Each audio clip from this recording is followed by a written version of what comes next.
Okay, hello everybody. My name is Ariana Hones, and I am the Southeast organizer with Wisconsin Conservation Voters. We have a very special episode of Earth Talk this week with two of our own, so I will let them introduce themselves. Go ahead, Kate, you can start.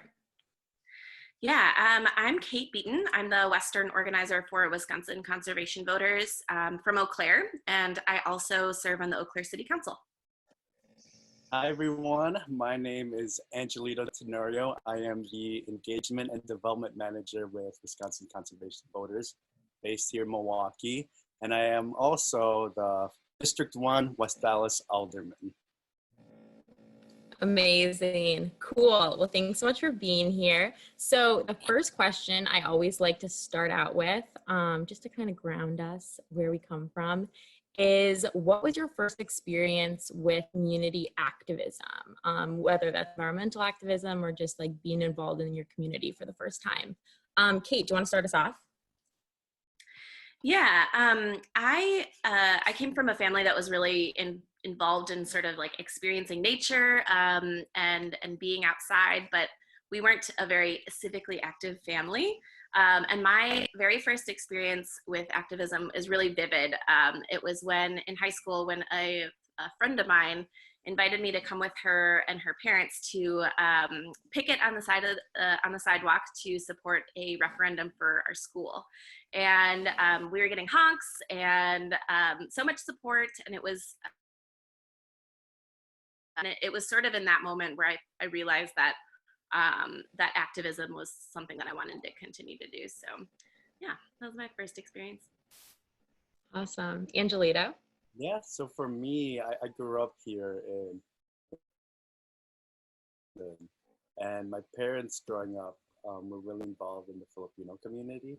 So like one of the moments that I really remember when like I first got involved in like, activism, community activism, my mom was elected president of the Filipino American Association of Wisconsin. She brought us to every event, every volunteering opportunity with the Philippine Center and just like promoting our values and serving people in the community. That's how I really first got involved. Otherwise, in terms of like the environment and politics, that probably began around college. Did my undergrad at UW-Madison, go Badgers.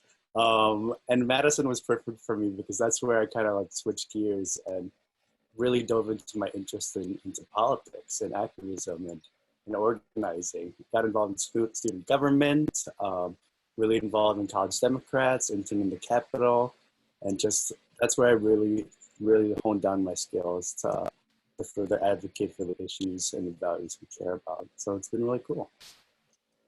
Awesome. Thanks. So both of you are elected and serve as council folks in your respective communities. First of all, how long have you been elected? Angelito. So I was elected in this past spring election on April 7th. So I'm the newest West Allis District 1 Alderman, and I took my oath of office on the 21st. Awesome. Kate? Yeah, I was elected in 2016 for the first time. At the time, I was 24 and the youngest woman ever to be elected in the city. And I was reelected in 2019 in a campaign for reelection. So yeah, 4 years. Cool. So what was it that like and also when did you first know that you wanted to run for office? Like what was drawing you into this form of leadership? Kate, you can start us off. I was not the kind of kid who grew up thinking that I was going to run for office. I actually, the first time somebody asked me to run for office, I remember literally laughing in their face. Like, I can't do that. I'm not somebody who like does that. And at that time, I was really getting into the swing of activism and community organizing.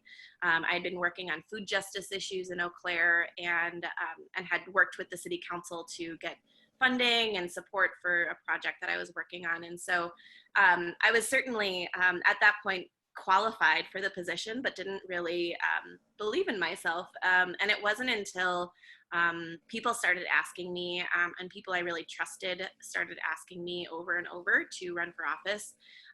There's a statistic that says something like women have to be asked 7 times to run for office before they say yes. And that was absolutely true for me. And so now after being elected, it's been really important to me to continue to pass that on and ask people to run, especially young people and women and people of color to run for office in the city, which is something that we've been able to do and have changed our boards in the city of Eau Claire on the city council, the county board and school board to being a more age and racially diverse group. So. That's so cool. Cool. Angelito? Yeah, so for me, like, I love West Allis. I feel like a lot of times our city, it's a bad reputation of being like an old, worn out industrial town. But to me, like, West Allis has a lot of potential. It has a lot to offer. Like, we're the second biggest city in Milwaukee County, top 10, top 11 in the state of Wisconsin. We're home of the state fair and the best farmers market in the area. So I saw that potential, and our city has changed a lot over the past few years, and I want to be part of that change to move our city forward. So when I first really started thinking about running for office here, it just began with like conversations with my family, and conversations with you, Ariana. Actually, like back in the fall, I just remember talking about this.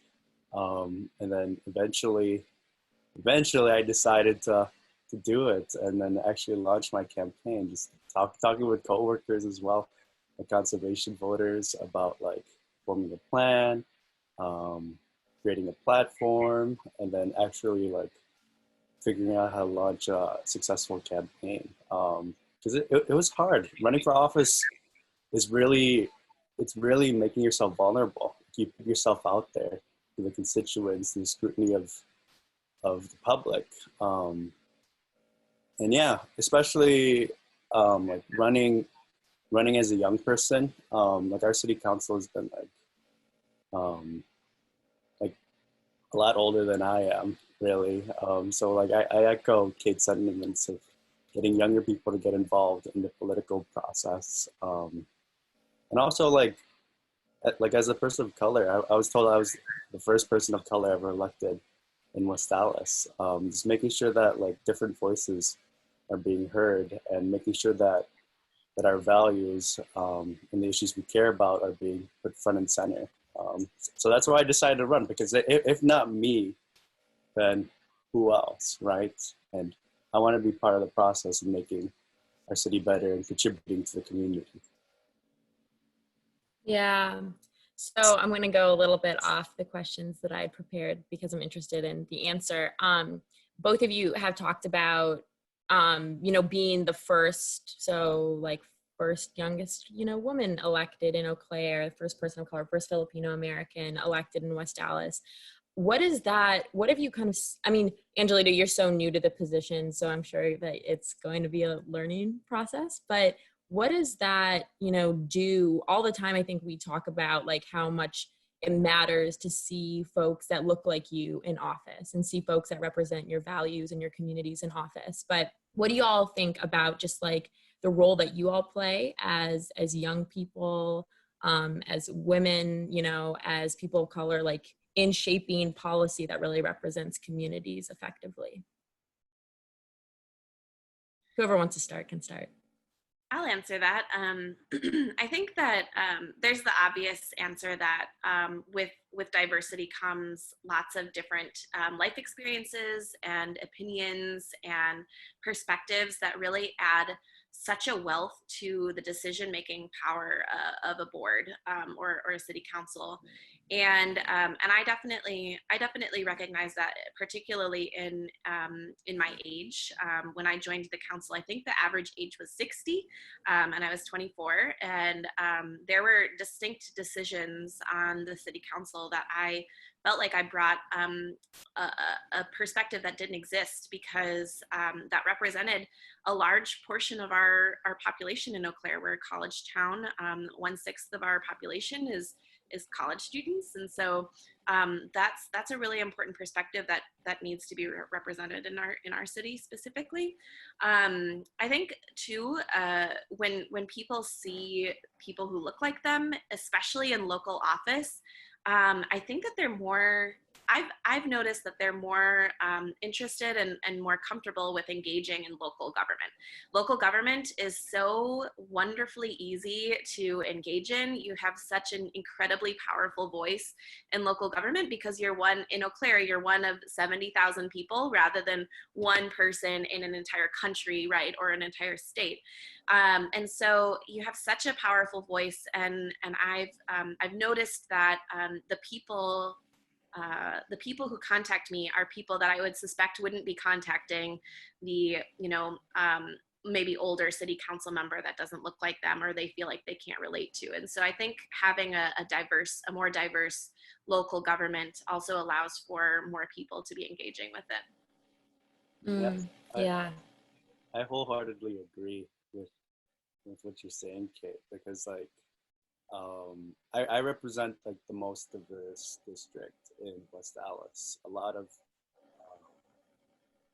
like we have a growing immigrant community, children of immigrants. Like when I was out knocking doors before the pandemic, of course, like people loved seeing my name, Angelito Tenorio, or seeing like the color of my skin, just to get like new fresh blood into Common Council here in West Allis, because I think it's so important. To me and to a lot of people, representation matters. Making sure that different voices are being heard, different perspectives, different opinions. And to Kate's point, yes, people from different backgrounds are able to engage better when they see someone who looks like them or who has a shared experience with them, who's closer to an age as them or closer to an income level as them. They're able to engage with their elected officials better that way when they can actually like relate to their representatives, and that's so important. So yeah, it's a big responsibility, a big duty for us to continue to engage and making sure that all voices are being heard, and that no one's being left behind regardless of their identity, regardless of where they came from or their background, making sure that all voices are being heard. Yeah, so one of the things, I'm going to pivot a little bit, thank you for sharing, that I think you both touch on is, the importance of being a young person in office and really representing values of, generations that are going to continue to represent us for many years to come. And I know we all know, because we all work with the same organization, but that climate change, is like one of the top, if not the top issue for young folks in the United States and also around the world. And I know that you both are incredibly committed to combating at the local level through the work that we do at WCV. But I'm wondering, before I kind of get into more specific questions, if you want to just sort of explain the kind of work that y'all have done and are doing. Kate, maybe you can go first and just talk about what's kind of brief, broad strokes of what's on in Eau Claire and what you've kind of helped champion. Yeah, I think that, so you mentioned climate change. It's obviously an issue that's really important for young people. And I would say, adding on to kind of building off of your last question, the fact that we've been able to elect younger people to our councils and boards has made it possible and really ignited the conversation around climate change to the point where we've been able to pass resolutions on the city, county, school board, all three local levels of government, resolutions to commit to 100% clean energy by 2050. On the city level, it was me and another younger council member who championed that resolution and are championing the planning process and planning the execution of that plan afterwards. And so that's been a huge focus of mine on the city council in the last 4 years. We've also been working really hard on the city council as a whole to address issues of affordable housing, you know, poverty and income insecurity. And so these are issues that we have been able to see fit together really well in how they, how, you know, addressing climate change can make it easier to address some of these insecurities and inequities in our community too. So those have been the big two. Mm-hmm. Angelito, I know, Yeah. again, you just started, but I know you have ideas, so you can share them. Of course. So the biggest, like the environment's the biggest issue I care about, specifically climate change. Like climate change is the most pressing issue of our time, and I believe we need to be doing everything we can in order to address it, not just for us, but as you said, for future generations.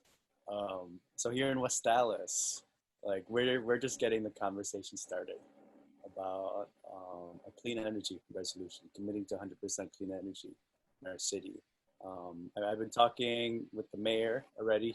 He said he'd support it, and I'm just talking with other Alder people as well to get them on board. I'm just trying to organize a meeting between me, the officials, and you, Ariana, so you can further talk about clean energy and what that would look like for West Allis. So that's something really exciting, because that's something we really haven't talked about in West Allis before. So, and I think moving forward with this is really important for West Allis to becoming like a modern city in order to move forward as a city in general. Otherwise, other environmental issues that we've been working on, trying to improve our green spaces, our local parks here. That's something that's really important, not just to me, but to community members as well. And then West Allis, we've been attracting a lot of new developments and redevelopments. So doing everything we can to make sure that those redevelopments are being as sustainable as possible, encouraging them to be more green and clean. That's been really cool. Yeah. So one of the things that I always think about is how, especially I think probably because I grew up in a small town, is that, and just being in Wisconsin, like in the middle of America, I think, you know, people are always like flyover states, right? Like there's not much to see and there's not much action taking place. I feel like sometimes there's a sentiment of we can't do big things unless, you know, someone else like California or New York, some big city has already made these commitments, right? Because we're just a little town, or we're just Eau Claire, you know, we're just West Allis. What can we be bringing to the table? And I think that it's so powerful that we're seeing, you know, small communities in Wisconsin make these really large commitments.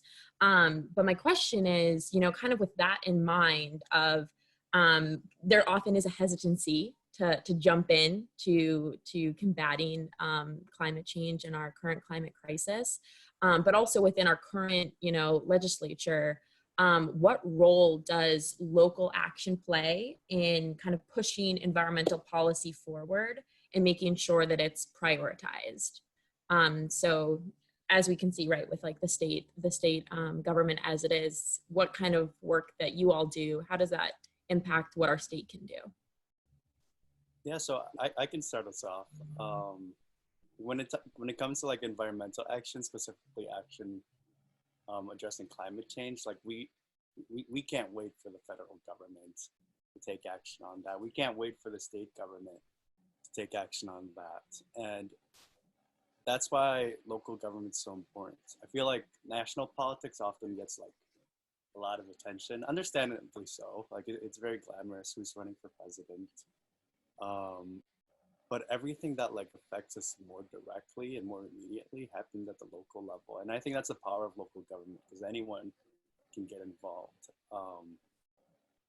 So that's why when we're working towards like clean energy here in West Allis, I think that sends a message to our elected officials at the state level and at the federal level. Because if state elected officials or federal electeds say that no one's interested in that, we can point to our cities and towns across the state people are interested in this. People do want to address climate change. It's happening on the ground. Why not at the state level? Why not at the national level as well? So that's why I think our work is super important. Just like working from the ground, like sort of this grassroots organizing on the ground, and then hopefully working our way up from there.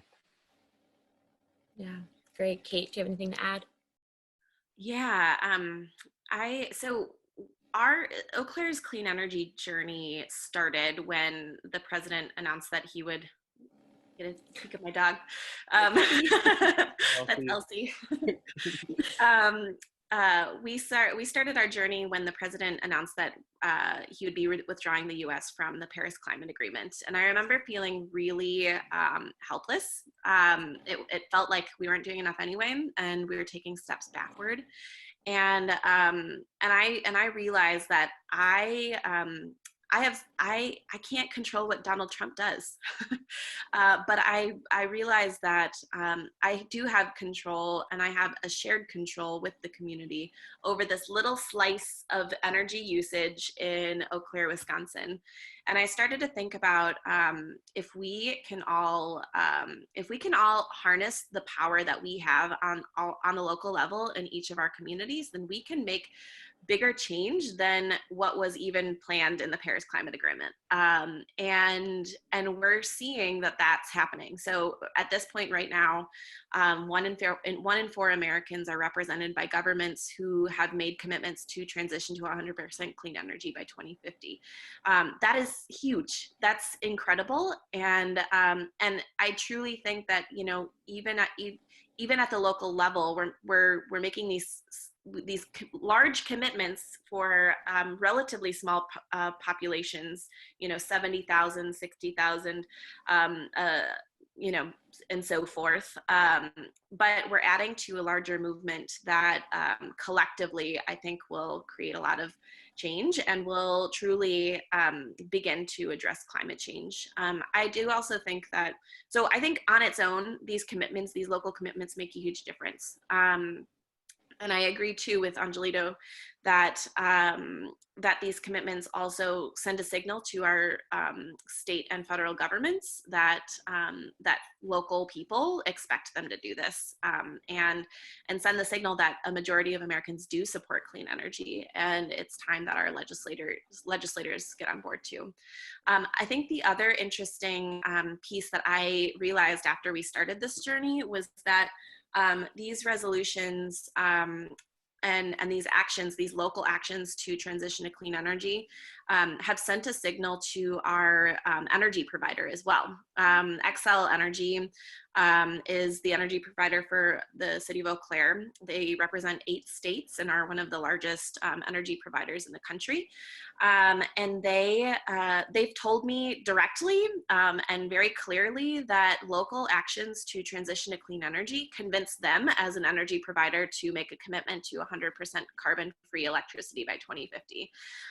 It's something that they don't even have a concrete plan yet for, but they're putting their faith in technology and in the community to make that transition. And so I think it really shows how local level and grassroots level climate action and action on clean energy can have a ripple effect through our government, but also through the private sector. Yeah. Yeah. And I think it's one of those things where I feel like when I was a college student, you know, I was very attuned to what was going on nationally, and maybe even, you know, I went to school in Minnesota, so like what was going on at the state level, but that I think it was really easy to ignore local issues and like getting involved locally because it's not as flashy. And you're like, oh yeah, I guess I could vote for a city council member, but then you're like, oh, I also could vote for the president of the United States. And that's like a more interesting thing, I feel like, oftentimes for people to engage with. But I think that it is, you know, these clean energy examples are just such a powerful, you know, showcase of like really exactly what you said, Kate and Angelito, of like how local work and local activism can make huge ripple effects upward, especially at a time when sometimes, you know, state politics and national politics is not going, you know, in the way of wanting to support these actions. So it's really, really important. But one of the things I did want to touch on is when people are bringing forth these ideas and wanting to get involved in these kind of larger conversations of like, how are we transforming our society to be more, you know, equitable, sustainable? What are some of the barriers that you've seen locally, you know, at the state level as well, and maybe barriers that you yourself have faced, or barriers, you know, that other folks have faced in terms of wanting to get involved, engage, and really make these really big issues like the priority for the community? Yeah, I think I've encountered a lot of people in Eau Claire and also in many other cities across Western Wisconsin that, you know, whether they're liberal or conservative, they see these large movements towards clean energy as just the right thing to do. They recognize that it's the financially smart thing to do, and it's like the moral thing to do to protect a future for the future generations. That's another beautiful thing about local government is that those more partisan divides on these issues don't exist as prevalently on the local level. And so that's, I would say, a non-barrier, but we're constantly running up into a wall when it comes to moving past vision setting resolutions and finding the resources to actually achieve these goals. Whether you're a larger city in Wisconsin or a small town, there are budget issues across local municipalities across the state, and it comes down to issues with shared revenue and tax levies. And so I think local communities need more resources to be able to achieve these goals. And I think that with more resources, public resources, we also need to be building relationships with people within the community and people within the private sector to work together to make our dollar spread wider. So that's, I think, resources, both money resources and staff power are huge hurdles that we're experiencing in the local level. Angelito? Yeah, so something I have encountered are climate deniers. So that's always a little frustrating when we're talking about like doing what's best for our planet, for natural world around us. But even working with climate deniers, we can still talk about like the benefits of clean energy, like energy independence, for example, or saving money in the long term. Is being able to frame the issues we care about properly, just so that we can include everyone in the conversation. So we've been able to work with that. But otherwise, also a lot of people, especially up front, ask like, how much is it going to cost, and how are you going to pay for that, and what are the next steps? What's the plan for that? That's been something that I've heard also. But thankfully, we have a clean energy toolkit that we can use across the state of Wisconsin. So that'll be really handy to address the actual like logistics of implementing clean energy here in West Allis and in other parts of the state as well. Yeah, great, thank you. So for folks that are watching this, I always like to give them a little bit of tangibles, things that they can do to get involved. So beyond, as Angelito said, you know, thinking about a clean energy toolkit, which is a guide that we have put together. I'll link it so y'all can see it, folks that are watching at home. But what are ways that people can get involved and really be making sure that, you know, their priorities and their values are being heard and represented at the local level? What are a couple steps that they could take? Yeah, so something about local government is like, something that I love about local governments, how accessible we are to our constituents. Like, I personally read all emails, receive all phone calls. I don't have a staffer that does that. It's me. It's your elders. It's your council members. So something really powerful is like just reaching out, either like through email. I remember, Kate, you said during a program meeting, like overwhelming community support was like a few emails from the community. And to me, that's so powerful. Phone calls, especially, like um, just being able to like voice what you care about. And I think that's like the best approaches. And if possible, scheduling a Zoom meeting with your older people, with your council members or your mayor. I think that's really effective too, making sure that your electeds, your local electeds especially, like know that the environment, that clean energy is a priority to you, and then it becomes a priority for them as well. And that's how we affect change moving forward, by making sure our voices are being heard, that we're pressing and holding our elected officials accountable on the issues. So that's really important. And that's something very tangible too. Like I know my contact information is very public, so people reach out to me all the time, and I'm happy to talk with folks as well. Yeah, I would add, kind of on the other end of that, definitely second what Angelito said, but also on the other end, find people who support solutions to clean energy, solutions to climate change, and clean energy policy, and ask them to run for local office, and ask them more than once. And when they say yes, volunteer for their campaign and volunteer for other candidates who support these issues. It is, I think, as we see more climate champions being elected to our local boards, we're seeing how impactful it is to have even one climate champion on a local municipal board or city council. And so to get those people into decision-making positions is so vital. And so, like I said, it's sometimes for some people, it takes many times of asking them. And so ask them and ask them again until they say yes. Yeah.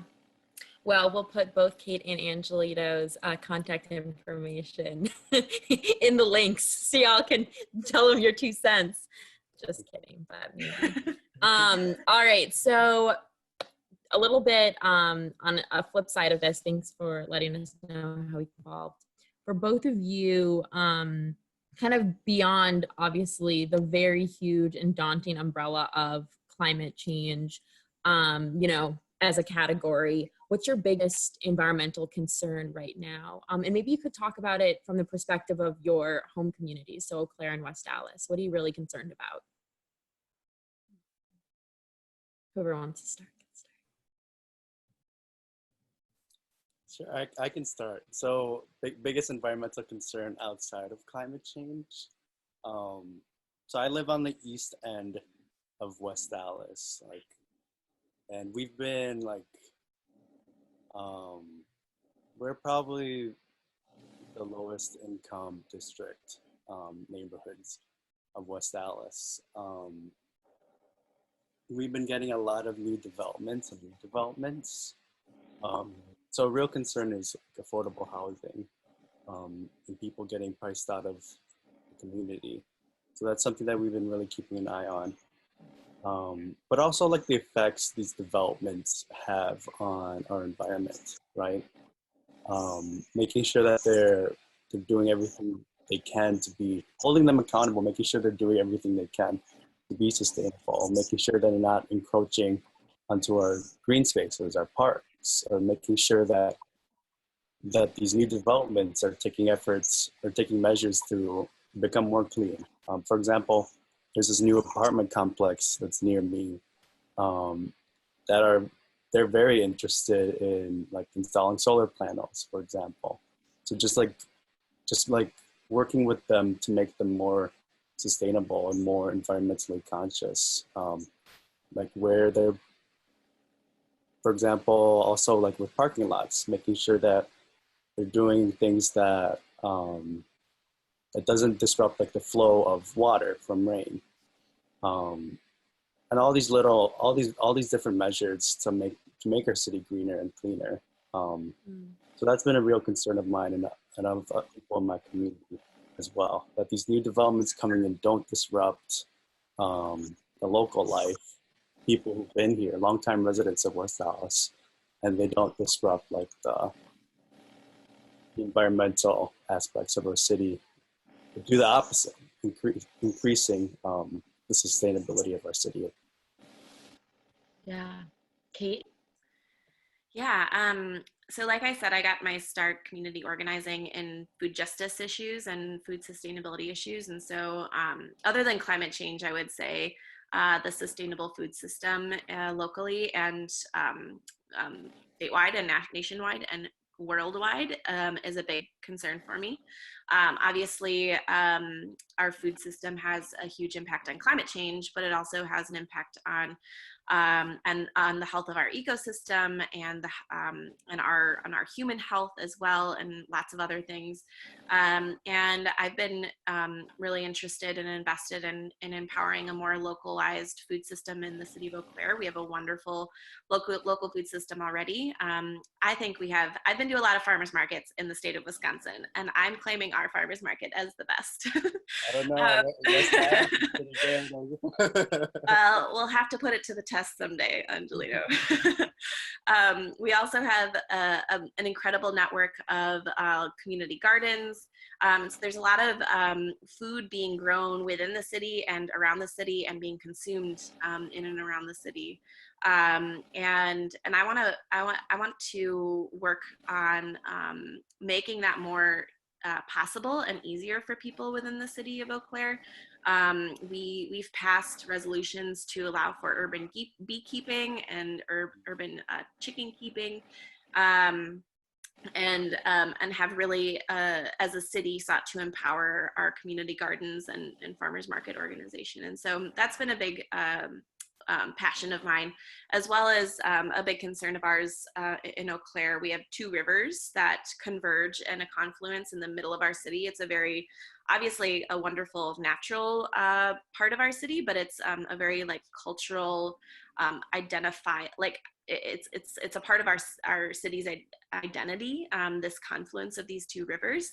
And so I've been really passionate about making sure that we're building our city around these rivers that is going to reduce water pollution and surface water pollution, to make sure that we're preserving our waterways in the city of Eau Claire.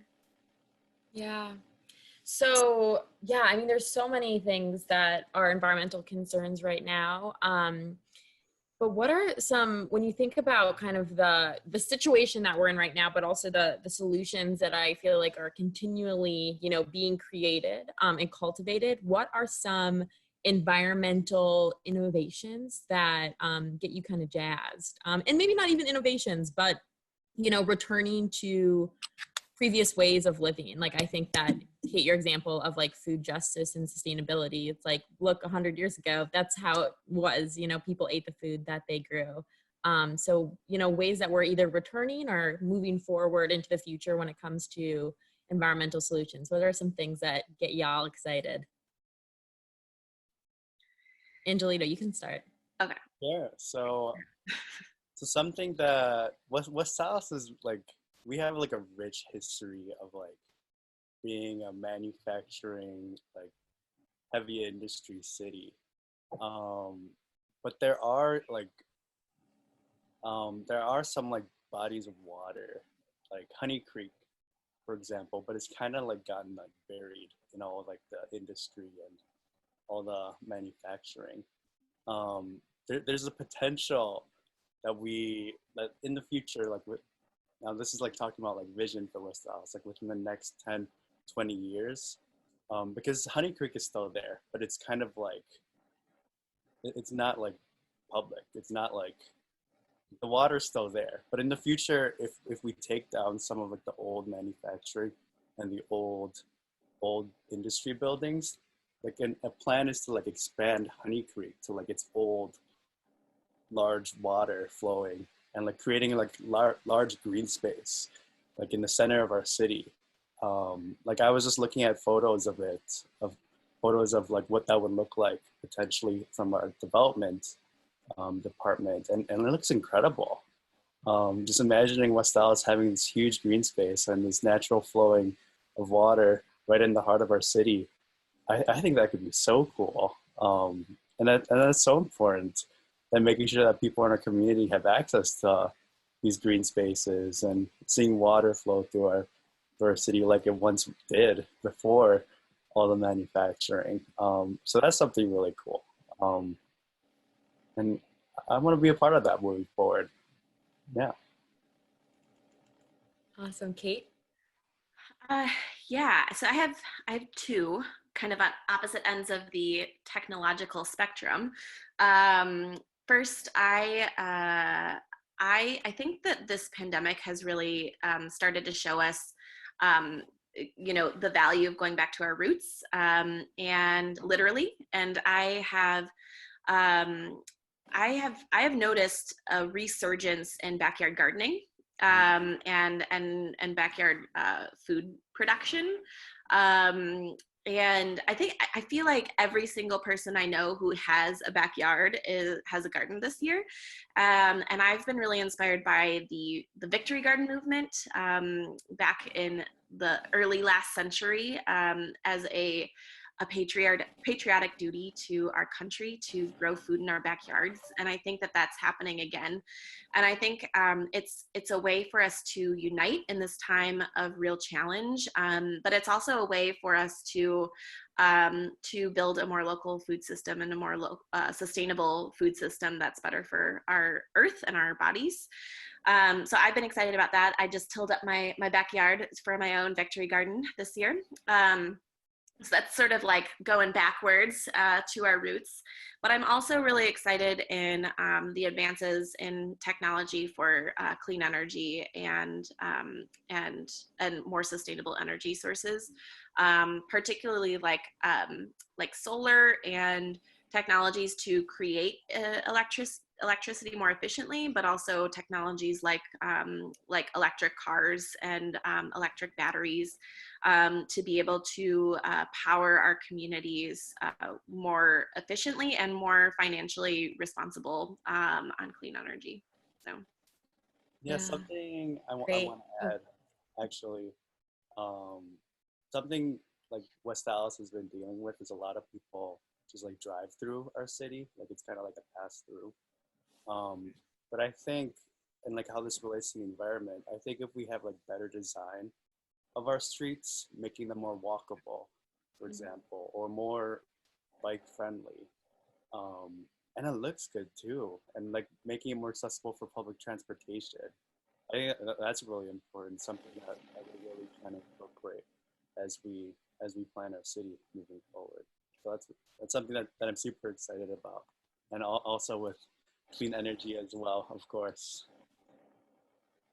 Yeah, okay. We get it, Angelito. um, great. So final question is what would an environmentally thriving Eau Claire, West Allis, Wisconsin look like? I feel like you both have touched on it with, clean energy solutions, complete streets, like food justice. But beyond that, dreaming really big. If we look 10, 20, 30 years into the future, what would it look like for our communities to really be thriving in a really holistic way? yeah, I think in addition to sort of everything that we have said, sort of setting this vision, I think an environmentally thriving community to me also means a socially supportive community. I envision an environmentally thriving community to be one that where we produce our resources more locally, and we are keeping our dollars, in doing that, we're keeping our dollars more local. We are trading vegetables with our neighbors. We are, purchasing our products and our resources from our neighbors and from local people. And so I see, with an environmentally friendly community, I think comes a more culturally cohesive community, but also one that is less economically unequal, right? And so I think that there's a case to be made that fighting for the environment and all these other social issues it's one fight, because they're all sort of supporting each other in that way. Yeah. Angelito? Yeah, so I have this like huge vision for West Allis. So being like environmentally thriving West Allis, like more green spaces, urban gardens, food more sourced locally, pollinator gardens, more trees, like a city that encourages like composting and proper recycling. I think those are very tangible steps. Clean energy, I bring that up all the time. Making our city more walkable, more bike friendly, supporting public transportation, and making sure that like these developments are being more sustainable as well, and how that like impacts other communities, to making sure that we're supporting like people that come from lower socioeconomic backgrounds, making sure they're not being left behind. People from communities of color, making sure that they're not being left behind. So just like getting everyone involved in the process, because like the environment's tied to everything. It's tied to all of our issues, and the environment is more than just like trees and waters, of course. Like the environment is our cities, right? And there's a lot of work to be done, and I'm so honored to be part of that moving forward. Amazing. Wow. Well, thank you so much, both of you. Yeah, I think that it's so, it's so encouraging to see folks that are younger and are coming from all sorts of, diverse backgrounds, and with diverse experiences and, education, and able to say like, these are our values and this is what we want our communities to look like. One of my favorite phrases is, that Angelito knows, and maybe Kay knows too, because I like to say it all the time, is, like reimagining our communities and what it could look like for us to, to have a really big vision for something that really lets us all thrive together, which is so important, and so needed. So.